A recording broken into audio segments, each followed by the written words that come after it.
Good evening বন্ধুরা, তোমরা সবাই কেমন আছো? আশা করি ভালো আছো। আমিও ভালো আছি। তো আজ সন্ধ্যাবেলা আমার বাবার বাড়িতে একটু কীর্তন হবে, কারণ আমার মা একটু গয়াতে গেছিলো ঘুরতে, তার জন্য বাড়িতে একটু কীর্তন দিবে। তো এখানে রান্না বান্নার আয়োজন করা হয়েছে।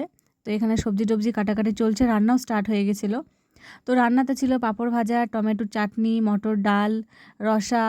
তো রসাতে ছিল পনির, আলু, কাবলি ছোলা, পটল এইসব দিয়ে, সোয়াবিন এইসব দিয়ে একটা রসা তৈরি করা হয়েছিল।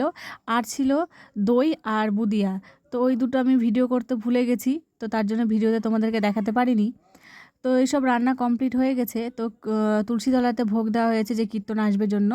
তো কীর্তনও চলে এসেছে, আমরা কীর্তন শুনতে আমরা বসে পড়েছি। তো তোমরা কে কে কীর্তন শুনতে ভালোবাসো তোমরা কমেন্ট করে জানিও। তো কীর্তনে দেখছি একটা পুচ্চি বাচ্চা এসেছে, বাচ্চাটা বেশ ঢোল নিয়ে ভালোই বাজাচ্ছে। আমি যেমনি ভিডিও করা স্টার্ট করেছি, ও হয়তো লজ্জা পাচ্ছে, ও আর ঠিকমতো বাজাচ্ছিল না।